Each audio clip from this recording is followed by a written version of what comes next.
Highly איך אומרים את זה?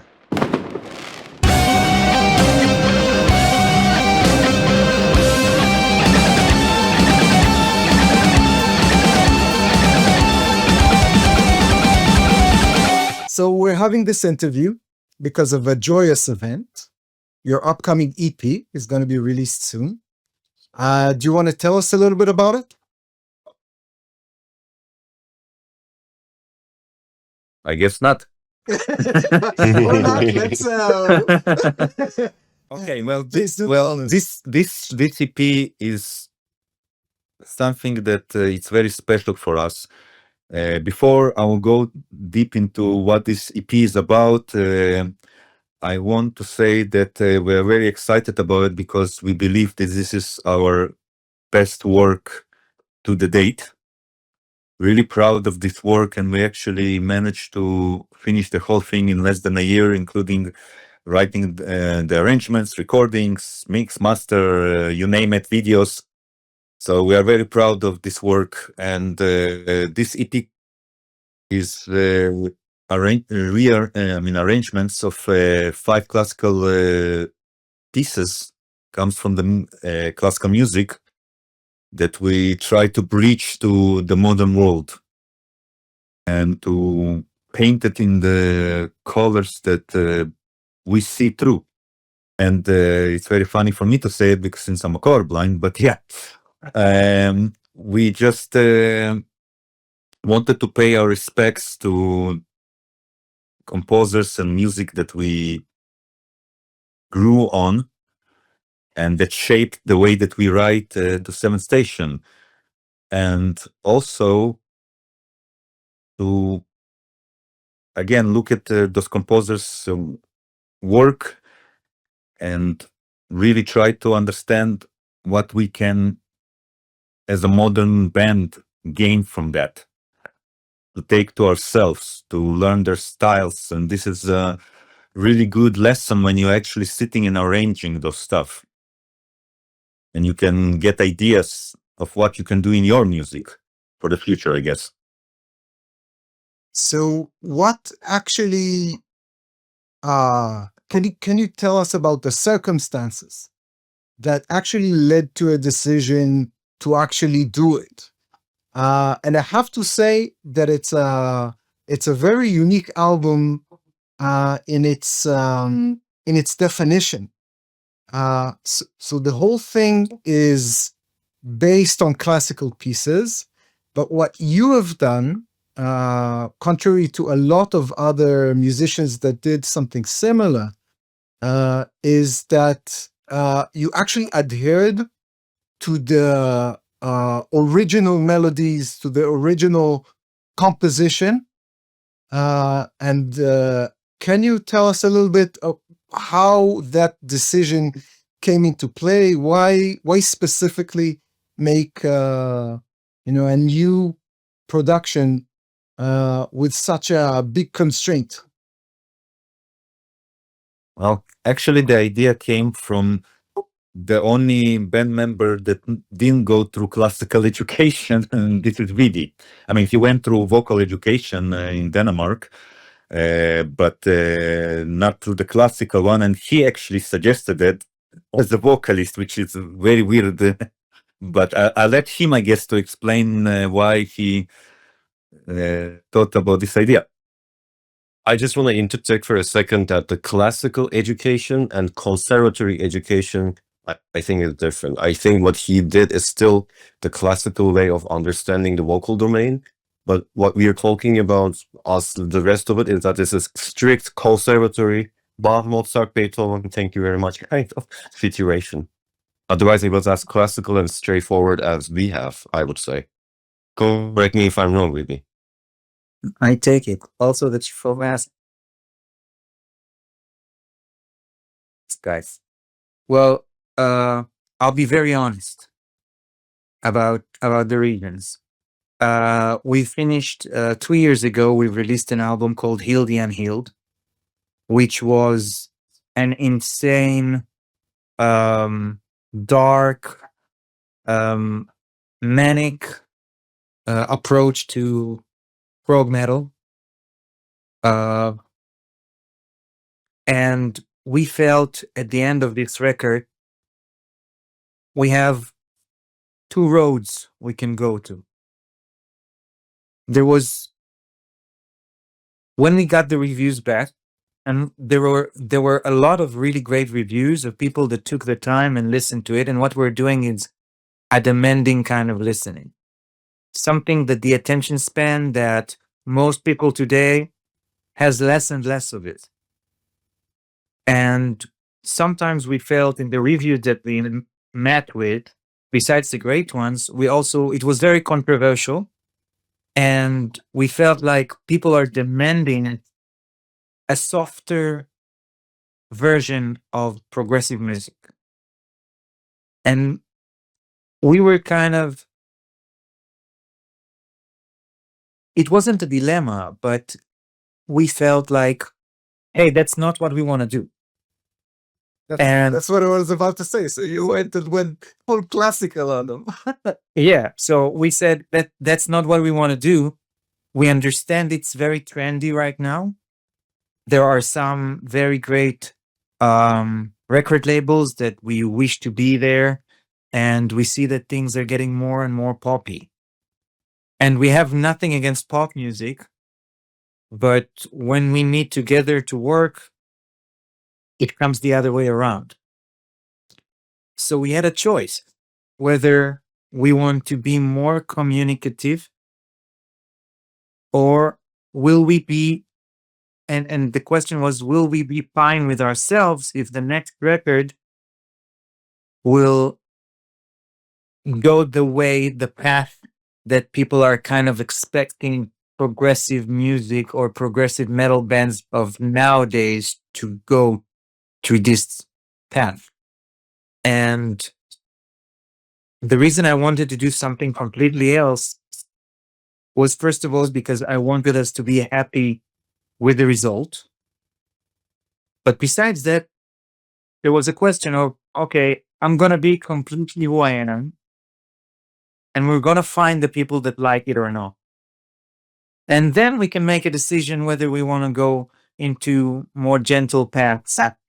And I think the answer is that it's just going to get more crazy. So I get that, but why go into once you make this decision, then it stands to reason that you want to do your own music, right? What made you actually go make that decision, but then kind of take a step sideways and say, okay, we're going to execute that mindset, but with someone else's music? There were two reasons for it. One reason was because we were looking for who we are as musicians, we were also looking at our influences. And that gave us an inspiration. The other reason that I see is that the music is hard to listen to. So we wanted to give the audience some relative point, from where they can kind of understand where we're coming from or what is it that we're doing. So the communication was about, here's something you might know, and here's how we hear it. And it wasn't just to make things harder on the listener. We wanted to have something that people can relate to. And we think the pieces that we chose are very much communicative. Just the way that we're doing it, or the message that we have in it, is a little bit harder to swallow. Got it.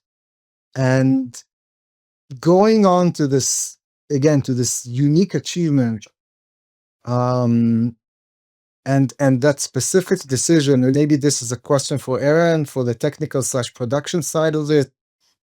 How was working on such a unique album different than what you usually do with your original material? And did you allow, maybe, and this is maybe a question for everybody, did you allow yourself to do something that you would normally do if it was music that you would compose or just in general, like any interesting production stories that are uniquely, attributed to this album that you can share, apart from the speak and spell, including the speedies.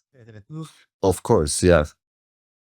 Well, before I answer this, I want to add to the last question that you had, which I have also a personal full circle about this record. Yesterday, 15 years ago, I did my very first orchestral cover show of 6 Degrees of Inner Turbulence from Dream Theater. I've been doing this for a long time. I love taking a piece of music and expose it to an audience that never even had the idea it existed before. And doing this for a long time, and now coming back to actually taking classical music into this domain is like a full circle to me, which is amazing. I love doing that because the original idea back 15 years ago is that, hey, this music is amazing. It's just loud. You're not used to that harshness. But if we package it in a way that you can hear the harmonies and the melodies and all the form and composition in a way that your ears are used to, you will find out that there's so much beauty in there. It's amazing. And same thing with this music, that we come from an intense education of this, and there's completely bonkers progressive music going on in the classical world. But it's not for an everyday listener to sit down and spend, let's say, an hour listening to a symphony. But this way, we are able to say, hey, have you heard about these people? Oh, do I need to go to a classical show and wear tuxedos and listen to No, check it out on Spotify. It's bonkers. It's amazing. Check out all these crazy ideas. And then how can we amplify that notation? So compared to Dima's writing of, let's say, our previous record, Heal the Unhealed, we have a notation. And then, of course, we create ideas, again, in a constraint of not classical music this time, but progressive metal as how it's going to be received. We're still pushing boundaries and whatnot. And it's still sit down and pay attention kind of music. But in this case, we have specific instructions from years ago. Not last year, but maybe 50, 60 years ago, where technology wasn't even there. My personal inspiration was, if I could put any of those composers in my seats, give them all these sample libraries, sounds, recording possibilities, microphones, what would they do? If, for example, Shostakovich, if he knew and if he could make metal music, including his jazz valses and whatnot, he would also do some metal stuff. He absolutely would, but it was not the right environment, but the instruction is there. The blueprint is there. How we make that building is very, in a modern way, different. It's like taking an opera that was written 200-300 years ago, but doing a modern production. It's still the same opera, but there's now Exactly what you did. robots and moving things and things that composer couldn't have imagined, but we try to amplify the original idea. How bonkers is that? So to me, coming up with the sounds, now I'm not thinking of, is this progressive metal? No. Is this what the music needs when I listen to it? Can I amplify each tiny idea that the composer put on the page in a way that captures when somebody listens to it? They might not be able to deconstruct all these counterpoints and harmonies, but hey, if we give them personal identities to each ideas, some of them is this speak sound, some of them is this other songs. Maybe it's not an operatic vocal this time, but it's this guy Faust and the story losing his mind. So you wouldn't necessarily do that on stage screaming to people, but hey, we get the idea behind it. It's a horror story and it's quite intense. So that's what we updated it to. So that in the same time gives us more freedom and more constraints. So it's a balance, but it was absolutely creatively colorful, I would say. And I think that this answer sheds a little bit of light on or kind of like matches the complexity of production that when you put this album on first, second, and even fifth and 10th hearing, you're hearing all these layers and getting from the actual chef of the production, getting your state of mind and getting your credo regarding how you're dealing with the music, that really consists with the elaborate production that you've done. I agree that and I also have to say that I mean, you're saying it's not metal, but I think that you, at least 3 of the 5 pieces, you chose pieces that wouldn't have been anything else but metal, or anything else but some really crazy modern arrangement. Yeah, it's in the spirit. Like I would tell you, Shostakovich absolutely would do metal. Paganini today would be a shredder. Bayside t-shirt. Yeah, exactly. Or like I consider the first premiere and writing of the Rite of Spring is very metal. It's as of spirit and idea, it's a metal, this kind of ideas. Also Strauss' Electra opera, just or Wozzeck from Alban Berg, these are metal ideas in the spirit. But the important thing is this progressive metal? Is this progressive rock? Does it matter? Do we like what we are doing and we think it's amazing and we think people should check it out? Yeah. Then do we put this sound in a progressive metal domain? No. Do we put this sound in this particular piece? The piece is the captain, not the genre, not the expectation, not the demand. It's just we want to pay the best respect and amplify the piece as much as possible. So let's stay in that realm of wanting to do a very specific kind of album. And I'll just let into, for the people who are listening to this, and looking at this, I'll say that to prepare for this episode, I actually asked a very big and very knowledgeable group of people if they know of any similar endeavor that was done in the past, which is specifically a collection of different classical pieces in an arrangement that really adhered to the original structure, but different production. And we found parts of it. We found either complete songs, that were either rock or metal, but not entire albums. We found parts of songs, like I know things that Symphony X does, or Yngwie Malmsteen, kind of plants in, Bach, a few seconds of Bach in there. So that's happening. And we found all these arrangements, mainly by guitarists, of like a complete one piece, however long, but it's like one piece, not an eclectic collection. I think the closest thing that we can say in the prog or the rock, and of course all the pop, like there's a lot of popified classical music. Yeah, Exception and Switched on Bach, Clockwork Orange soundtrack, all of that, Richard Kleiderman, all of these guys. I think the closest thing that we got is the first 5 minutes of pictures in an exhibition, right? The first 5 minutes, they really like stick with the plan, right? And then after 5 minutes, it goes, it goes all over the places in a wonderful, wonderful way, but not, like the restrictions that we've discussed about. So, and the very apparent thing that we found out is that, again, except for these 5 minutes, there are no albums in existence, right? That have rock or metal albums that have this specific mix of eclectic, collection of songs, classical, with a very strict adherence to the original structure.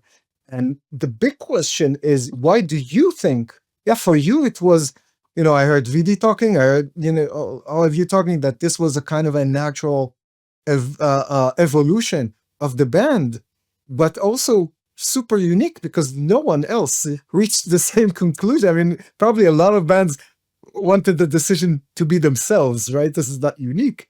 but the way that you chose it is super unique. There's nothing out there in the world.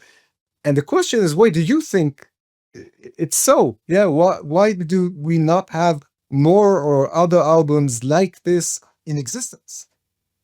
Well, first of all, I would like to thank you for all the kind words you said. It's very warming, but it's hard to hear that someone like you, that I know that you have a lot of knowledge of prog and music in general, and if you stating that you couldn't find anyone who did something similar, 2,500 people searched. so we are very honored, first of all. I guess the answer will be first. I mean, not everybody went through our education. We're coming from very strictly conservatory standards.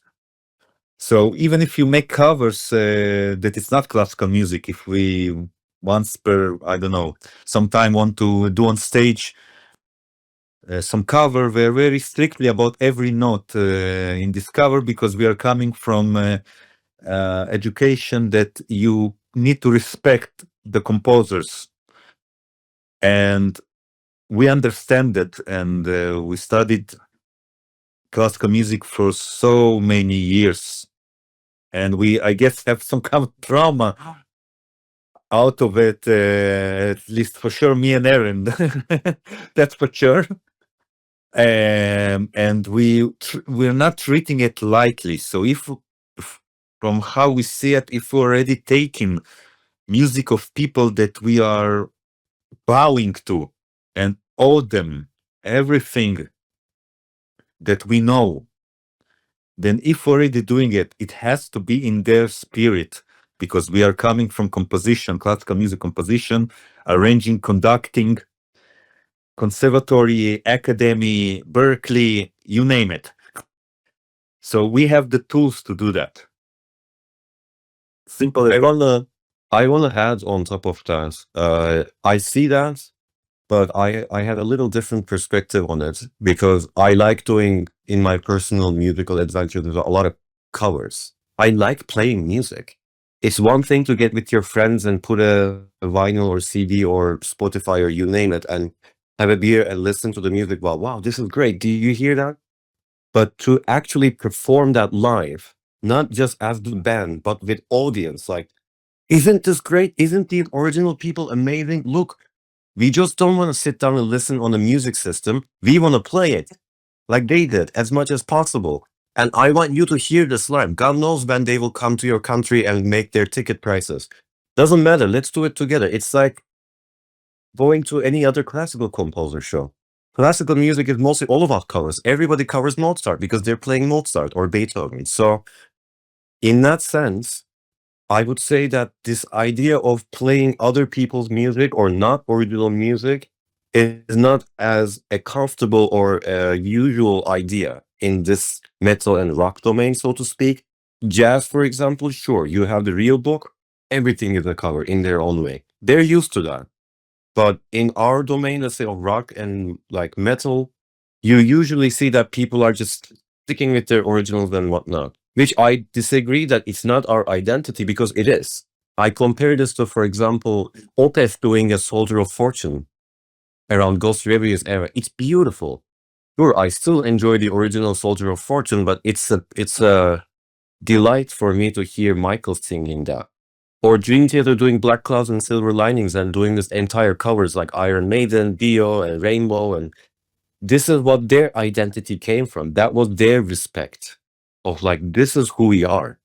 It's not part of us. It is our identity. That's how we came to be.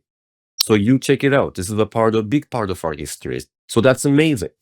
We appreciate them, and we would appreciate if you appreciate them. If you like our music, we think you will also appreciate this one. Join us in the celebration of it. It's amazing. It's great. It's about ideas. It's beautiful. Awesome. I have to repeat or just go back a little bit to the production stories. because I just remembered that we didn't discuss something that I really wanted to discuss, which is Vidi's performance in the last track. Oh yeah. Yeah. Oh yeah. So We are ready for that. sorry, yeah, it's look. When I heard of it, two things came to mind. One is, grabbing the head. And secondly, I really think, I don't know if I told you that before, Vidi, but really, I think if not but one of the best vocal work that you've done ever. Really, like, and Thank you so much. you're welcome. You deserve it. But how, and this is probably the biggest deviation that you've made from the original piece, because the original piece, I've heard it several times, did not have anything close. It would be amazing to hear how specifically this part came into fruition. Like, how was it offered? Who thought that it would be a good idea? And what do you guys think, after hearing the final version, how do you guys think that the chaos that goes on with the vocals goes on with all the production, but specifically with the vocals on the last track, contributed to the entire piece? I'll just do a small introduction, and I think that Vidi should answer this one. But actually, Vidi made one of my dreams come true, because I always wanted to, and I still will, maybe in the next album, who knows, wanted to write a piece that vocals there are participating as an instrument, like orchestra, and not.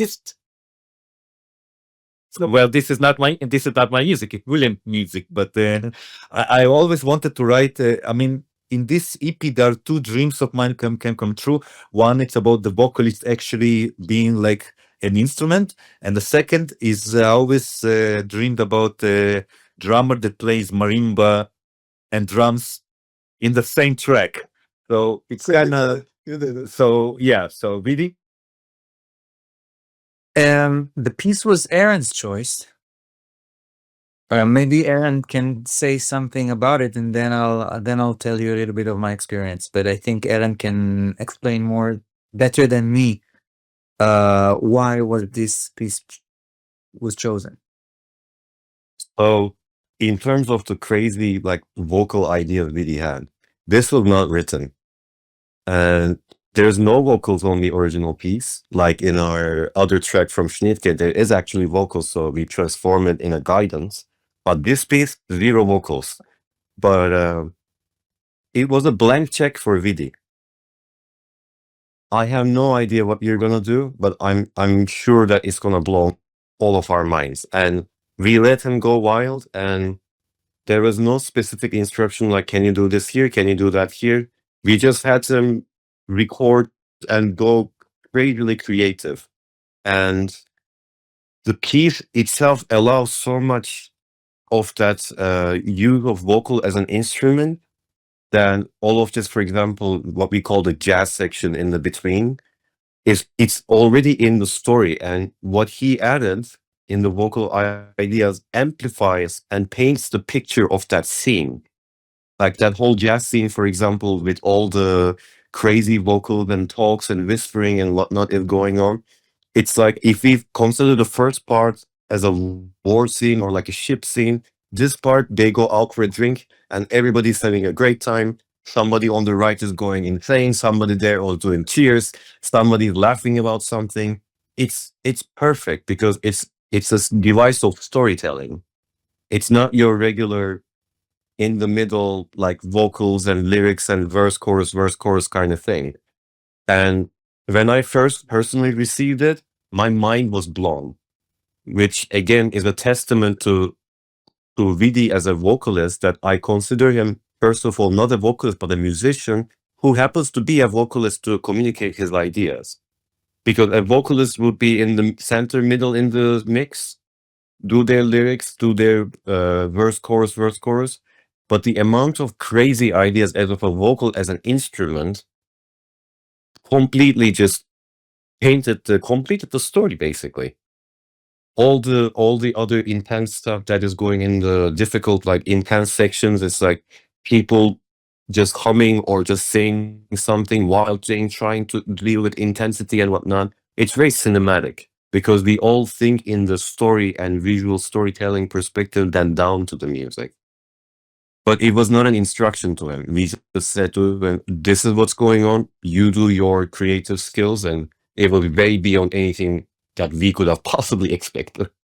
I think in the studio I encouraged him actually in the middle section to go completely crazy with all this like so they ran away from I don't know institution. I think he came with this idea, but he was like kind of shy in the studio if he wanted the production stories. Like no, go completely insane. And I was laughing so hard when we were recording it. And the thing is, these tracks came back as like, hey guys, I did a bunch of ideas. You take or leave whatever you like or read. Take all of them is great. And I don't want to not use any single second of it. I just want to find out how can I use it. Like we just make it work. This was beautiful, amazing ideas. As you can see, I have very supportive band members, which is why I love being in this band. I love being in this band. When I got it, when I got the Williams piece, I'm obsessed with two records. There are two records that I'm really like inspired by and motivated by to research what vocals can do and how they can do it. The first one, when I was very young, I've heard Gongs, Radio Gnome, Flying Teapot, first track. In the first track, they all go. Yeah. Well, in the first track, they all did that. I was 13 and I heard it and I was like, in a respectable album. Yeah. I was look, I was running away from school to sit in a city shop all day long. That was my education. And when I've heard it, it was the first time that I've heard humor in music. Later on, Frank Zappa, stuff like that. But that was the first time that I wasn't ready, I wasn't prepared for it, and suddenly something that made me laugh happened on the music. So when I got the Williams piece from Ellen, What's the second? Gong was the first. that was the first one. But when I got it from Ellen, I was like, okay, I can totally hear the comedy in the piece that Aaron just showed. So when I started thinking about comedy, Flying Teapot came in. The other one, which is like my go to Lonely Island with, only 5 records or something like that, is Director's Cut by Fantomas. Oh yeah. If you wouldn't have said a Mike Patton album, I would have added a third, but yeah. Who would not say it, we would be very surprised. Big influence, yeah. When I've heard it, I got obsessed and I was looking for every possible interview with Mr. Patton, looking for what the fuck was he thinking, because this is it's a genius band, but this record just blew my mind because I'm also like a very big fan of cinema and old cinema. And everything there was amazing because I also love each and every movie that was chosen to be a part of it. And as I was looking at the interviews, I really love this guy. I hope to meet him. When I saw he was talking a lot before he released this record. He was talking about how he wants to create an album where the vocals are the distortion guitars, and he was talking about it quite a lot, and he did it. And so when I had the chance to do gibberish and to play with the rhythmics of stuff. I was looking not for the melodies so much in the Williams piece as much as I was looking for rhythmic patterns that interested me. Having these two albums in mind and trying to make it as heavy as I can at the same time as funny as I can. So that's the story behind it for me. That's the inspiration behind it. So If you have time for another production story, I have one for you as I well. have all the time in the world. I have jigs and jigs of space in my hard drives. Oh. To record on this. We can talk until tomorrow, no problem. I think good. So this one is actually about Schnittke. And my personal approach of synths and keyboards and everything, this record was, okay, in the last record and in all the other performances live and whatnot, not just Seven Station, but in our personal lives, we know how to do progressive metal, progressive rock, Hammonds, Mellotrons, organs, the leads, and the usual suspects. We can do that, but that's something like when I receive these pieces, like, okay, our usual suspects, I make organ, Mellotron, this. No. Is this progressive metal? Is this keyboards? Let's not think about that. If I had the complete freedom, what would we do? And my idea was to amplify what the piece is emotional about. So I went way too hard on this on Schnittke because to me, it's a very anxiety and panic attack inducing piece. And I sent out the keyboards and I made it like the demo in a way that it makes you feel like you're drowning. If you've seen Dunkirk from Christopher Nolan, there was reviews and reviews about how people couldn't hear the airplane scenes, the dialogue, because that was the idea that they would be not even hearing themselves. And we were in the mix session and we were talking with Vidi and he was describing like, I'm listening to this and I feel like I'm getting anxious and I'm getting into a panic and it's like driving me in my mind insane. I'm like, exactly. And he's like, yes, I understand, but maybe we need to find to the middle. Like this went to a little too extreme of it, which is great because it's always okay and easier to come down from an existing idea rather than saying like, this doesn't have something, but we don't know what it is. Let's go all out and whatever it is needs to be like shaved on the edges. Let's do it. And that's something very unique, not only this EP, but as the band in general. Everybody is so highly and differently creative. And we just put these ideas into a match, almost like a WWE thing. And these ideas just fight with them and just try to negotiate. And what comes out of that clashing of such passionate ideas is a very unique and original production. And I really enjoyed that on this record. That is an amazing example of how modern sounds and modern production could really shed some light on a piece that, I mean, again, you look at the original piece, you look at what you've turned, the piece into, and it's really, really clear that it is easier to reach something that is closer to the essence of the piece in the modern, in the modern production in what you've done. It's super clear, and I get you about I get why you've done this to the material. Yeah. But let's go, speaking of that, so going back to classical music and specifically talking about the wonderful things that we can do today that we couldn't have done back then. And we look at how classical music is being treated today, right? It's a kind of like within the music industry on an industry side. So it's a relatively a very puristic one, right? Like you got the people who listen to classical music, they're very dead straight on it. They don't want to say listen only to classical music, but this is this is their thing. And definitely when performing classical music, there's not a lot of deviation allowed from the original pieces, and that is a very basic thing in classical music appreciation. And when a musician is actually trying to deviate a little bit, from the classical piece, then they get ridiculed, and people get to, they get the tag that they're too poppy, and that's not the real thing. They get labeled as kind of like a shallow, pop artist, superficial music. Why why are you diluting the essence of the music, of the original music?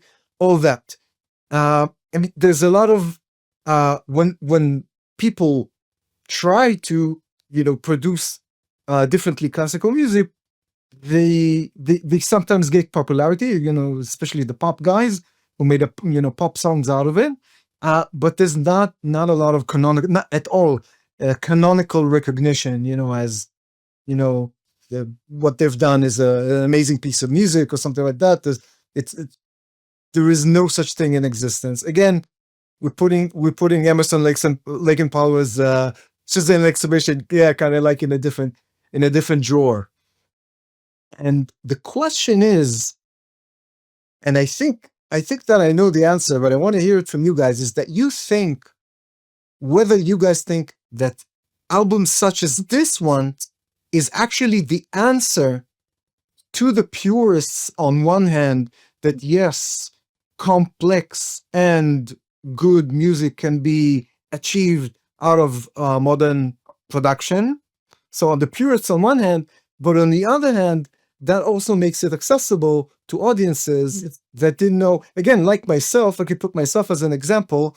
I didn't know most of the original pieces, and it blew me away. It kind of got me, listening to the original pieces. It kind of brought me closer to classical music again as a prog aficionado.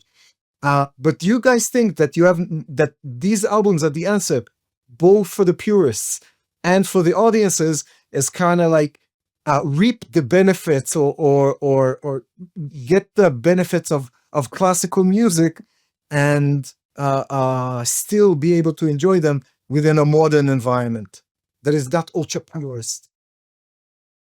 Well, the unofficial answer is why do you think we are in the prog scene and didn't stay only in the classical scene? So obviously we see that there is a bigger world outside, and there are different colors to express the same things, what the classical music expressing. And we know exactly what you're talking about because we all been through that. Even in the classical world, there are always clashes about how you're supposed to play even the same piece, because nobody recorded it at the time, obviously. So we know exactly where you come from. I don't think it's the answer, here, that's how you should do it, or it's not coming from negativity. It's just our attempt to show how we treat classical music, I guess, and in what colors we see it. I guess that would be the answer from my side. Really? I think the purists are not going to like it. But we're doing it for ourselves, first of all. First of all, Yeah. Awesome. Well, I can add on top of that, from my perspective, I left the classical music world because of this purism. It's not that purism is a bad thing in its own. Of course, you can enjoy purists or things in that sense, but enforcement of this to other people to say, like, if it's not the way I want it, it doesn't matter, or it's not as valuable or as valid. So to answer a question in the way you said that it is an answer, it would validate their question, which I don't think we think that is the wrong question to answer in the first place. Music is You might not like it, and that's perfectly fine. And a more in-depth answer to classical guys is that after some time, especially when the virtuoso pianism and all the violin and whatnot, the virtuosity became a thing, the teaching and the education of improvising in the classical world kind of diminished, and then it became like a show business. It used to be that like Bach was a fugue improviser. Beethoven would improvise his cadences. The cadences in a concerto was a suggested cadence. You were free to write your own cadence. And even before them, I mean, Before them, yeah. the Renaissance music was written chords, and With the continuo, yeah. And you play the chords, voice it in the way you want. Or Chopin, for example, all wrote the notation like, this is how I usually play. I do all these little intricate, all the jazzy lines that he didn't even know jazz was a thing. But if Chopin was to play a waltz of his, he would probably do it all the time, whether it was in the notation or not. But this kind of diminished in time, and we got so much fixated on, can we execute the notation as good as possible, rather than saying like, is this creatively and musically inspiring? If the original composer to hear this, I didn't write that, but that's an interesting idea. That's nice. It's the appreciation of that. But to come from a place of putting it down, like, this is not the way, should be this, it is like, but nobody is an authority, not even the composer, and not even us. It's a celebration of music. We offer something, and you offer us something. We like it, great. You don't like it, that's also fine. You let me know what you like. There is no should or shouldn't. But it's a matter of course, being respectful. And there's a very similarity between progressive metal scene and classical audience that everybody is like, is he gonna do it? And blah, blah, blah, blah. But for example, to put a Bach piece on a pop domain is not the same kind of feeling that what that music is catering to. We see a lot of similarity between the prog audience and the classical audience in terms of, this is serious. But if we do a techno remix of Shostakovich, that's not meant for a serious environment, but rather like a party and dance environment, which in itself may or may not be a bad thing, but that's not what we chose. We try to keep it in the original respect of, this was meant for a serious occasion, so let's make it a sit down and listen kind of thing, so you have to find out the details about what we did, rather than grab a beer and dance all night kind of thing. One last deep thought that I'm going to challenge you guys with. So you're doing the album. Let's take you back to the moment that the album is finished. You're sitting down. You're listening to the final mix, and kind reminder that you've just done classical pieces, right? You've done an album in classical pieces. But when you're sitting down and listening to it, you're starting to get, to the final piece, you're starting to get references, right? And I would imagine, correct me if I'm wrong, or I'll actually phrase that as an answer.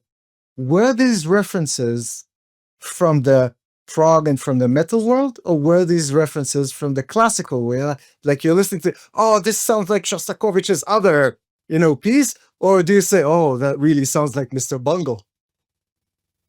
It's of course the classical music, because also when we were doing Hildy Unhealed and Between Life and Dreams, and no matter what we're doing, our reference are usually more classical, because in the classical world there is such thing that like you have main motive or instrument right now, and everything goes around it. So also the mixes that we're trying to do in Seventh Station, not only in this EP, are like classical thinking, that everything is important in its own right time.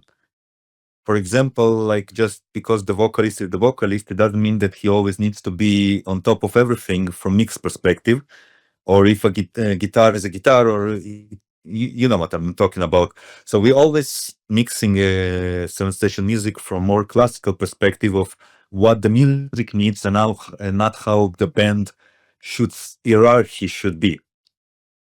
So I think it's must be classical direction. Do you all think the same way?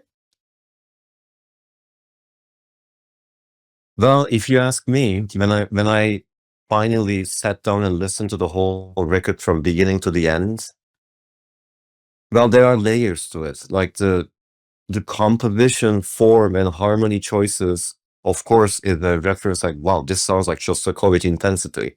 This sounds like Schnittke insanity.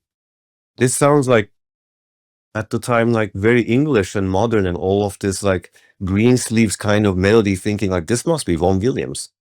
But at the same time, hearing with these vocals, let's say in Williams, makes you think like, wait a second, the album he's thinking about, that starts with the Craig Mouth stuff. You hear the Speak Easy, which is actually coming from a Japanese synthesizer for kids to learn notation. It's like, wait a second, he knows about J-pop or K-pop or rock or classical or this, the sound palette that we have, or like this harmony and Schnittke, like, wait a second, this sounds like James Bond. Like something spooky is about to take off, like what's going on?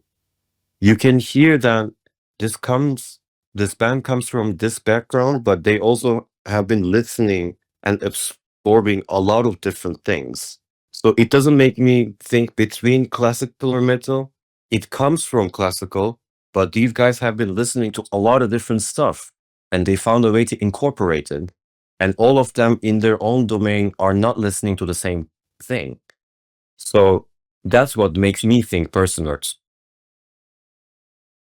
I actually had I mean, when I was thinking about this, I was actually wondering about asking you what's going to win, production and sound, or composition, and I didn't think about the third answer, which is actually a mix of both. And I think that I get it now. They came into this conversation very polar, and I went because of your answers. I now have a lot to think about the polarity versus harmony. See, like how we have like a DAW session, like whatever you're using, Logic, Cubase, Pro Tools, you see channels and tracks and little blobs of information. That's what the notation is. It's MIDI information, what's on notation. You gotta make the sounds. Yeah. And the orchestral conductor is the mix engineer. He makes sure or she makes sure that all the tracks sound good and they're synchronized and they mix it like live, basically, with their gestures. But the notation in itself is a guideline for the mix and the MIDI notation. It's the information. It can't happen without it. And there's indications, I want this loud and I want this not so loud. I want this kind of things. But it's like a guideline. We can't really separate the composition from the sound because the instruction is written there. And we basically put it as like the DAW session, and then we colorize it with sounds. So cool. So last question for you guys is, of course, the future. What's next for you guys? Any shows planned that will include the set list from this EP? Any new material that's in the works?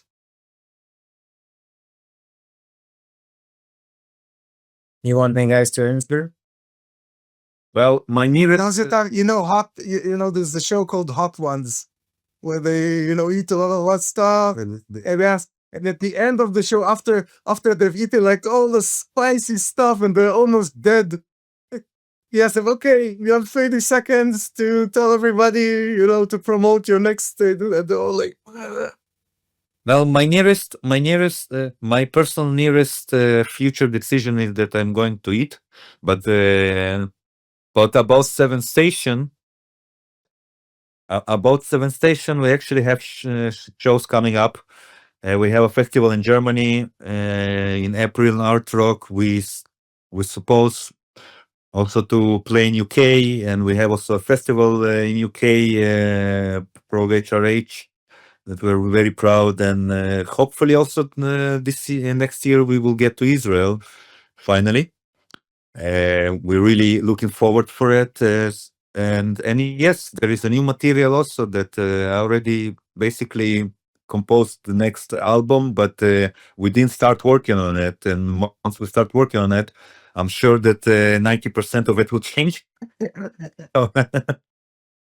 But there is always new material, there is always work in progress, and we just want, right now we're focusing on to make sure that this EP will reach as many people and inspire them, and hopefully it will also keep inspiring us, because next time we need to do the same or even better with our music, and that's the new challenge.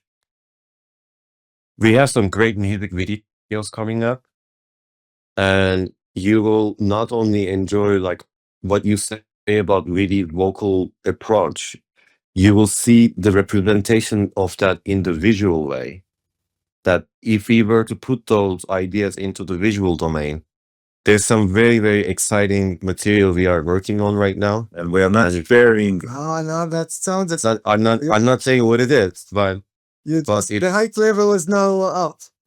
it hyped me. I mean, when I'm seeing and what I'm looking at, it hyped me. So we have great video stuff coming up as well, and touring and all the promotion release, and hopefully we get to find people like you who enjoyed it very much and caught little details that when it's caught makes us super, super happy, and to share the passion and excitement about all of the music. Yeah. Awesome. I'll just add one more thing for the Israeli people who knows Vidi. You never saw him in the video that will be released in a few months. Never saw him like this. Look, that's a tall order, because I've watched some stuff of this guy. I've seen him live. Never ever you saw him like this, I guarantee. I know Vidi for 10 years. I know everything he's working on. We're talking almost every day. I'm telling you, he raised the bar for himself. It's awesome. My mother is not going to be so proud. Okay. Cool. Wonderful. And with that note, I would like to thank you so much for taking the time, sitting down, talking about music and your music and everything in between. Please check out, I couldn't recommend more, the recent Seventh Station EP, On Shoulders of Giants. Check it out when it comes out. Really amazing. And thank you so much. Have a great rest of the day and weekend. You too. Yeah, and Thanks for having hopefully, us. thank you so much. And hopefully seeing you guys in a show, and as many shows as possible all over the world. Thank you. I think that type of music really deserves to have its place to shine. Ciao. Awesome, guys. Signing off. Fala. Have fun.